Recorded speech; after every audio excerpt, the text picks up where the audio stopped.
Can the offensive line turn into a strength of the program? Well, let's find out. Here we go.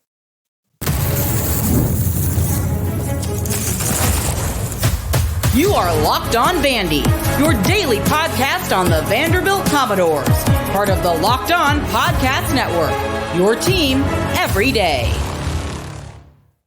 Welcome to the Locked On Vandy podcast on the Locked On Podcast Network. I'm your host, Corey Burton. Thanks for making Locked On Vandy your first listen each and every day. We are free and available wherever you get your podcasts and on YouTube as a part of the Locked On Podcast Network, your team every day. And speaking of those everydayers, thank you for making all of this possible. Couldn't do it without you. Keep spreading the word. We're doing some big things here on Locked On Vandy. Keep spreading the word. Let's Commodore Nation. Let's all converge right here on this channel. So today's episode is brought to you by FanDuel. Make every moment more. Right now, new customers get $150 in bonus bets guaranteed when you place a $5 bet. Visit FanDuel.com/lockedon to get started. Well, the offensive line, I keep seeing comments, the offensive line this, the offensive line that. The offensive line is going to be a problem and need some improvement, need to build. I see, all the above, all those comments, all of those light comments, and it's going to be a weakness. However, here's where I kind of disagree with that. Looking at the depth, looking at some of the guys that are here, I think you're going to see a marked improvement in 2024. And I think they could actually turn into, I'm not saying they're going to be that right off the bat, but they can turn into the strength of the team. Here's why. Well, I was looking at some of the highlights, and you got three starters returning, including, you got three starters returning to Vanderbilt. You have Castillo, Gunnar Hansen, and Jake Ketchuk. You have Julian Hernandez coming back as a center. You have Kiva Wesley, who entered the portal and ended up back at Vandy. I guess he took his name back out of the portal. But you're going to see, I think there's a good group here if you really kind of look at it. And when you just look at some of the talent, I think there's some guys in here that can play, that can do some big things. Delphin Xavier Castillo, as I said, he's 6'5", 361 from Osceola, Florida, or Kissimmee, Florida, Osceola High School. He's a senior, so he's not really in high school anymore, but he's a massive, massive body, and he's somebody that I think could get in the weight room, reshape a little bit, quicken his feet a little bit, and I think he's going to be pretty good. Also, you have coming back Jake Ketchuk. He is 6'5", 320. He played a little bit out on the edge. He played left tackle. He's a senior as well. I think Gunnar Hansen, 6'5", 321. He played at St. Thomas Aquinas. He played his high school ball there. He's from Florida. I think those three, they're seniors. They can bring back some of that leadership that you need across this unit. You add a grad transfer, Stephen Lasoya, coming in from Mississippi State.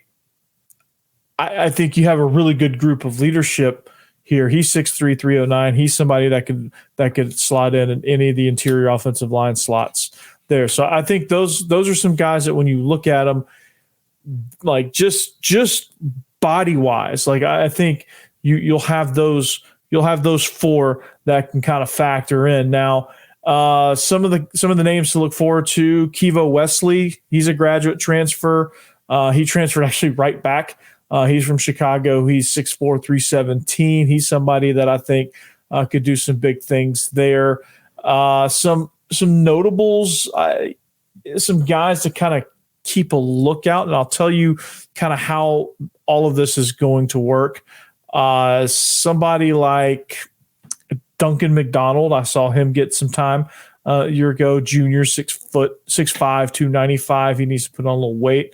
I think when you look at somebody like Anthony Miles, he's a sophomore from Birmingham that can kind of get in the mix. He's 6'5", 318, kind of long. Leighton Nelson has got to get involved. He's a junior now, 6'6", 308. And what Grayson Morgan from right down the road at NBA. He's somebody that 6'5", 280, put on a little weight. He could factor in there. Marcel Sandoval, the sophomore from St. Augustine. He's somebody that I'm excited about. And just this whole offensive line group coming in to the spring. Now, this is going to be kind of who sets the tempo coming into the season. Now, we all know with the season, there's things that happen, attrition at the position and things like that. But those are some names I think that kind of stand out to me a little bit. To me, who the one that really kind of jumped out of the page to me was Castillo and Ketschek. I think those two guys are going to do really well in this scheme. Now, let's jump into that. Now, why do I think that these guys are going to be better than they were last year? Like, there's nothing to say. There's no film out there to say that this group is going to be a strength. And you're probably thinking, man, you're talking crazy a little bit here, but hear me out. Like, what makes me think that is that you have some size there. You have a good bit of length there, especially you have a lot of guys that are 6'5", that are right at 6'5", 6'6". You have a lot of guys that have a lot of beef on them. Like my thumbnail says, "Where's the beef?" Well, it's here. Now, Robbie Steiner, Coach Steiner, his job is to mold them in the weight room, which I think he'll do. I think the emphasis has got to be injury prevention, strengthen the shoulders, and strengthen the hips and protect the knees and ankles, right? I think it's got to be and quick feet. Like I think you have to develop quickness, quick burst, things like that, quick burst strength, power, stuff like that. But once these guys develop in the weight room, to me, I think the biggest thing that's going to help them become a strength is the scheme. And I hate to keep going back to scheme and saying, okay, we're going to break down more scheme. But like, I think last year, Vanderbilt did not do these guys any favors. I don't think Joey Lynch did these guys any favors. That's why he's no longer the offensive coordinator at Vanderbilt. That's why Tim Beck is here, because this offensive line was often put in bad spots, like formation wise, down and distance situation wise, play selection in those situations, I think put these guys at a disadvantage to where they're running on loaded boxes. They weren't in good pass protections. They weren't in favorable situations. And with football, that's going to happen occasionally with any coach anywhere, even the greatest coordinators and head coaches of all time get put in these positions. But it's managing your way out of these things that help. And I think what Tim Beck does that is different, and you saw this, and it's a reason why they went down to Auburn and beat the crap out of Auburn, dominated Auburn, really. They had a mentality, and their mentality, they had a tough mentality.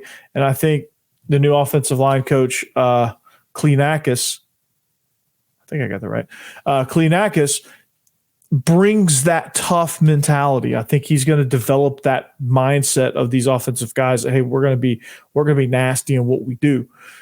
The scheme, I think, lends itself to that. It's kind of a run. It's hard. It's kind of complicated, but it's kind of a run heavy scheme, but it's not at the same time, like a lot of RPO based stuff. But lots of things that will help, like power. They have power read stuff that's going to help these guys. I think if you can put yourself in positions to keep those guys 5-on-5 as much as possible, and that's a lot due to formations and RPO based schemes, that you're not having to block everybody. So when they load the box up with 7, you should be able to throw it on the perimeter and make those guys pay a little bit and force defenders out of the box. That can only help this offensive line. So I think, you have a lot of guys coming back, not a lot of experience. Somebody's going to have to step up. Like Kleenakis is going to have to, he's going to have to develop somebody, because like I didn't name enough guys to be, to have a very deep room. And I think they still could stand to add somebody in the portal. But I think when you look at the depth chart, like there's a lot of good younger guys that just need an opportunity. Like the kid from NBA, like those guys usually come in. They usually come in run heavy, nasty mentality. Like they have a nasty mentality over there in NBA, and those guys usually come in ready to play. And there's no reason why somebody like Grayson Morgan can't jump in. There's got to be reasons why, guys like David Siegel as a junior, now's the time, right? Like these guys all have a clean slate, so it's not like one guy has an upper hand on the system. They all have a clean slate, so you're gonna find 5 guys that can mesh well together. I think Gunnar Hansen's going to be in that mix. I think Jake Ketchik is going to be in that mix. And I think Delphin Xavier Castillo is going to be in that mix. Those guys are seniors. They played a lot. And I think those guys are going to emerge as the leaders. The others, I can't make any too bold predictions because you just got to let it play out. And I would love to go to practice.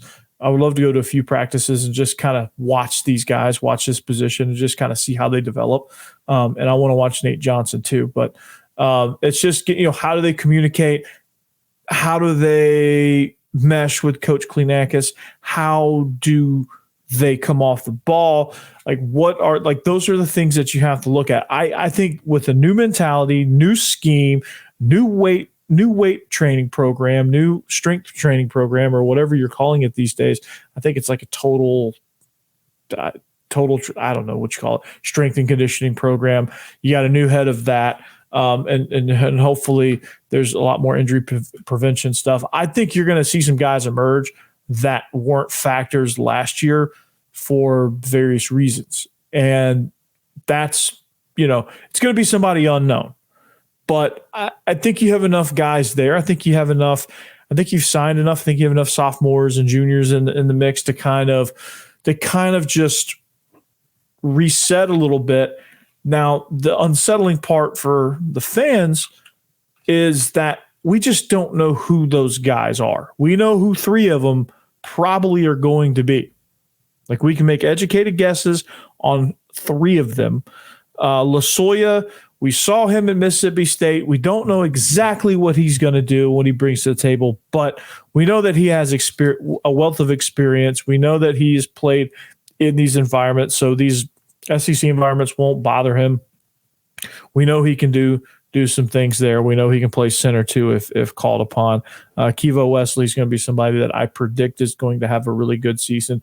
You need 8 guys, bare minimum. You need 8 guys that you feel could play at the SEC level. So, but to wrap this up, man, I think between the scheme helping them out, the weight training program that's helping them out, and the fact that you have a group of guys that now they have a clean slate, that's a little bit extra motivation. I think you're going to see a great competition with this group, and I think you're going to see 10 guys emerge like that you feel good about, and then 6 or 7 that you feel like excellent about, and then there's like another 3 or 4 that you're going to be like, yeah, I feel okay with him being in the starting lineup if needed, and then there's going to be some that are like, okay, these guys are projects, right?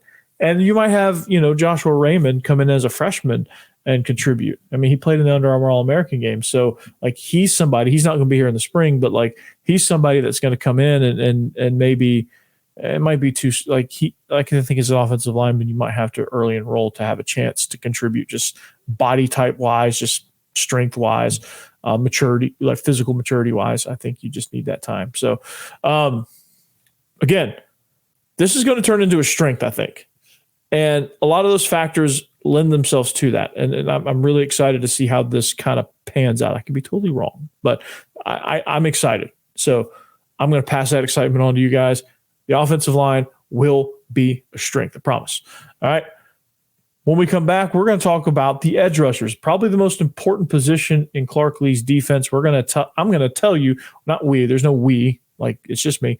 I'm going to tell you who those guys are going to be right after this.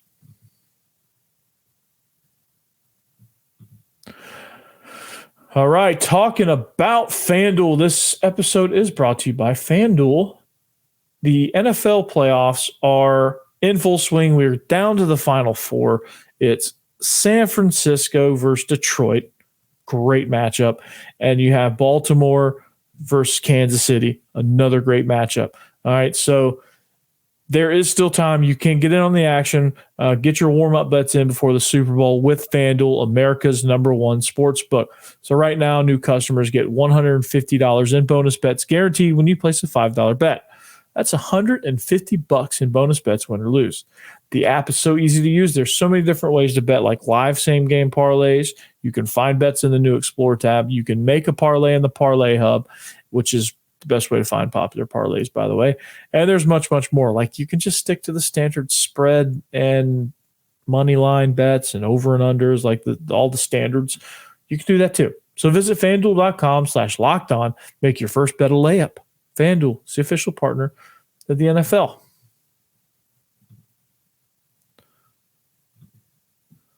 All right, welcome back. Segment number 2. We talked about the offensive line. I think they're going to be a strength. I'm excited to see if they're going to be a strength. Got a lot of hungry guys there. Pun kind of intended there. A lot of new beginnings, a lot of fresh starts over there. And I think that's going to be an exciting part for that group. And I think that's going to be exciting. We are going to talk about the edge guys, but first, I want to thank the everydayers for making us your first listen. Make sure you head over to Locked On SEC when you're done with me and watch them, and then check out go through our schedule and check out those shows to kind of see what Vanderbilt's up against. All right. Don't be shy. It's the Locked On Network. We're all family here. We love each other. Sort of. All right. Just follow us on social media at Locked On Vandy on X and Instagram. You can follow me at Coach Burton36. See what I'm all about. See all of my projects. See everything that I do and everything that I cover. I'm quite the podcaster. It's kind of my hobby. I kind of enjoy it, as you'll tell. So if you go to Coach Burton36, it'll all make sense. All right. So who's coming off the edge? That's the guiding question. Who's coming off the edge? I'm excited about this position. I again, like the offensive line, I think there's a lot of new faces here, and I'm excited about it. I think there's some good stuff here. I think there's some guys that I think will be factors in the game plan. And for Clark Lea's defense, I think this is one of the more important positions, is your edge guys, your edge rushers. And I think there's a lot here. We're going to start probably with the new guys, because I think these are the guys that are probably going to jump in and make a big factor. I think Corday Sidnor. There you go. Coming in, he transferred in from Purdue. He is a product of Harlem, New York. Iona Prep. Before that, he's a senior transfer. He's 6. Whoa, I just read the defensive lineman 6'7", 305. Like, he's definitely not that. He's 6'4", 260. I think coming in, he's going to lean up, obviously, in this weight program. He's going to get faster, all that good stuff. He's somebody, I think, that a bigger guy coming off the edge, I think he'll be kind of more of a factor into the boundary on the run side. And the way that the defenses are designed, I think you'll have one guy that's kind of like primary run, but then rush. And then there's another guy that's, hey, rush. And then if you can, redirect and then start and go get the run. I think you're good there. So I think Corday Sidnor is going to be that edge guy. I think you're going to see him if they go field boundary orientation. I think you're going to see him a lot to the boundary, because he's just a big dude, and he's just going to take up a lot of space and clog some things and make things difficult. So I think he's got a lot of strength. He had a really, really nice really nice career at Purdue, and I think it's going to be a fun addition to Vanderbilt's defense, because he can do a lot of things with his size and his quickness. I think he's going to be kind of an example here for the others.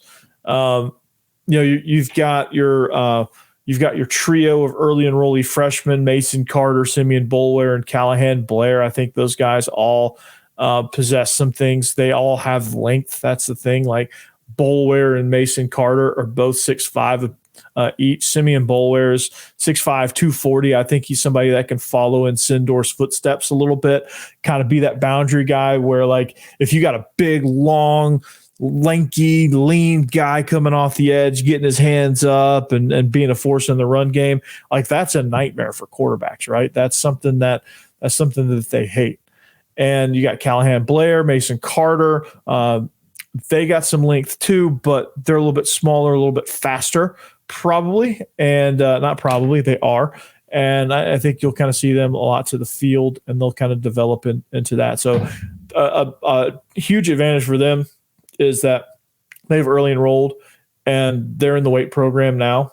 They're taking classes now, so they're getting all of that out of the way, and they're going to get spring football practice as well. So Darren Agu, 6'6", 242.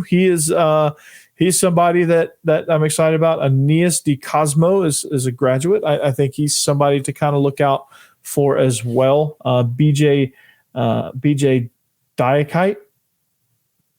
I think I got that right. Names, man. Names. That's my Achilles heel, man. Names. He's a junior, 6'4", 222. Those are three guys that are already on the roster. I think those are three guys that you need to keep an eye out. Miles Capers is somebody. He's a senior, 6'4", 230, from South Carolina. I think you're going to kind of see with, again, the whole theme of this season is fresh start. That's the theme. It's fresh start. And everyone's got a clean slate across the board because you've Clark Lee taken over the defensive play calling, new scheme, new way of doing things, clean slate. Offense, clean slate, complete clean slate, because you're probably going to have everyone but the wide receivers coach is going to be new. And that's going to be interesting. So we'll kind of see how that goes. Special teams is a clean slate.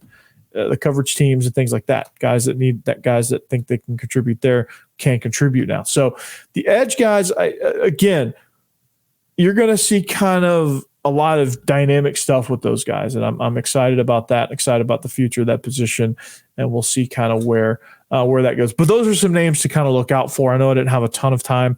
I can break down each of these guys individually in their games more as we go, but like those are some names that, like, just kind of going into spring, like, okay, keep those names in the back of your head. Those are some guys that if they didn't have a chance last year, or if they weren't any good last year, they have a full they'll have an off season with the new strength program, and they'll have a new spring to kind of get back and refresh and get a fresh start. So excited about that as well. That's an important position. Can't overlook that. But before we take a break, when we come back, got some random nuggets. They're truly random, so keep an eye out. We'll talk about it next. All right, on the audio side, this is our local ads. Locked On Podcast Network. Go look at all the teams.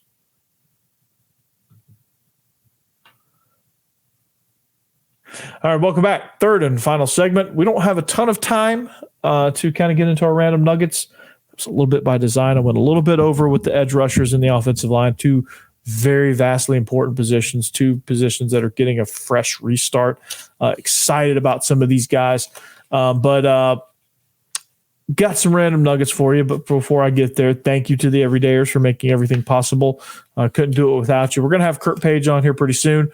And kind of talk more about Diego Pavia and what he brings to the table, what a quarterback competition would and should look like, and kind of get to know Kurt a little bit more as far as his time at Vanderbilt. So we're gonna have him back for sure, and he'll be.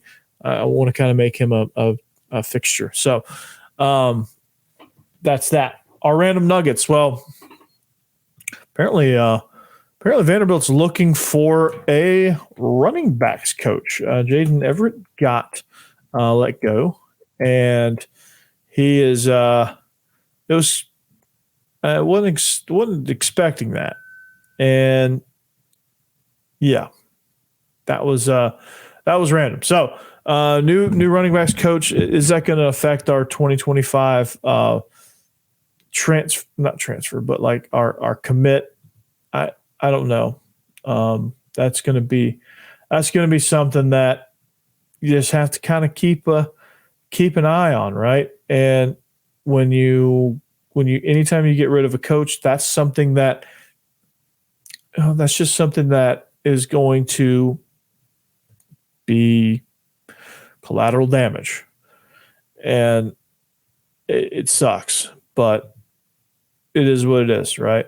You got Caden Knighton who comes in. He was all fired up. He was all gassed up. Maybe he sticks. Maybe he doesn't. Guess we'll have to see.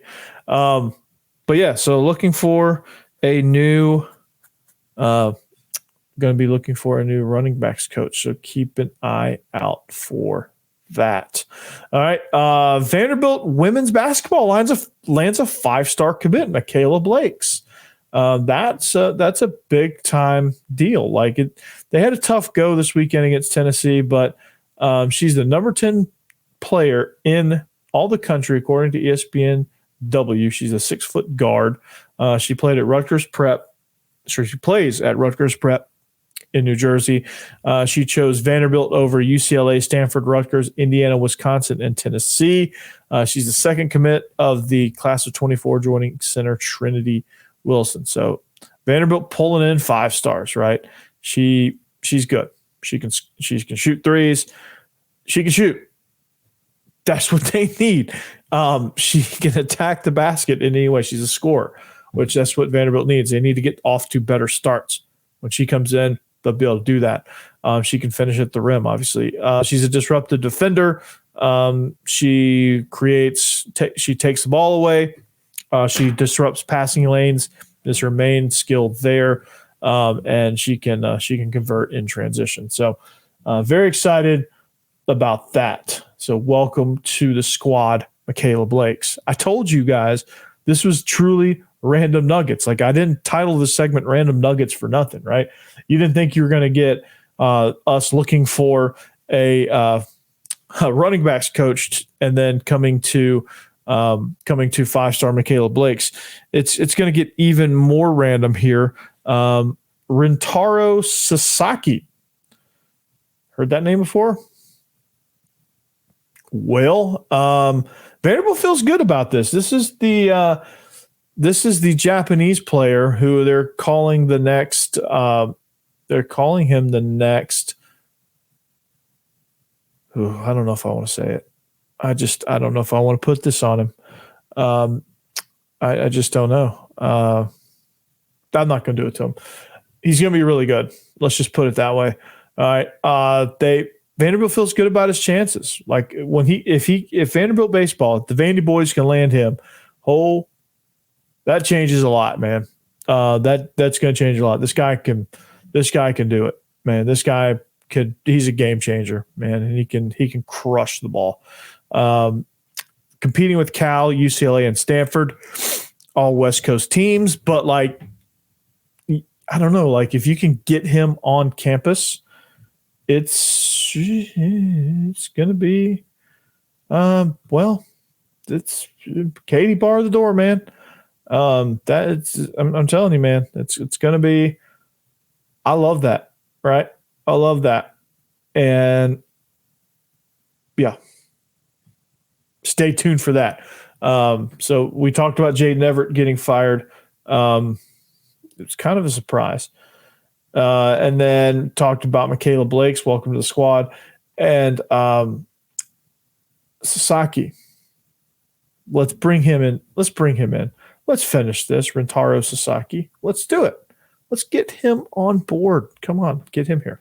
Okay. George McIntyre. Bad news there. Committed to Tennessee. His grandfather would be disappointed. Yeah. But not surprised. Josh Heupel's offense is fun to play in. I'll probably get blasted for saying that, but it's true. Josh Heupel, I'm not surprised there. I got to give credit where credit's due. It's good offense, great scheme for quarterbacks. So don't blame him one bit. Tennessee is going to be really, really happy with that. But they got Nico. I am Mahavalava. That's going to be fun too for them. So George McIntyre commits. Last but not least, I'll end with this. Vanderbilt fans, most of us most of y'all listening out there are Titans fans. So I want to hear in the comments, how do you feel about Brian Callahan? Now, this isn't Locked on Titans, so make sure you go to Locked on Titans for like the breakdown of breakdowns. But in the short story, I like him. I think he did a lot of good things. I've never really heard of him until now. And you never really heard of him until Joe Burrow went down. That's where the real work came in. Because Jake Browning came in and they did like their team was kind of a mess just in general. But like the quarterback position had a really good game. They had some they were a really viable team offensively. They could score. And so I like the hire. I don't know what he'll be like as a head coach. I'm hoping he's learned from AJ Taylor, who's learned from the likes of Shanahan and McVay. He's a McVay guy. So who knows, man? Like it'll any of these fresh, brand new head coaches are going to be hit or miss. Like in any of these guys, like there's going to be 8 new ones. Half of them will be flops. 2 of them will be really good. And 2 of them will be just okay and end up, 4 years down the road getting fired. And so that's usually how kind of it works. So hoping for Titans' sake, it's not a flop. I don't know where I would have gone with that hire. I just got to trust that Rand Carthen knows what he's doing. Just got to trust it. Go over see my boy Justin Rowland over at Locked on Titans. He'll give you the feels. He'll give you the feel good stuff. Make you either really like it or really hate it. So make sure you listen to that for the rest of it. But I'm going to get out of here because this is not Locked on Titans. This is Locked on Vandy. We're going to see you back here tomorrow on Wednesday, and we'll check you then, and we'll talk more about just everything in general. So we'll see you then. But until then, be good. Hopefully you're thawed out by now, and anchor down.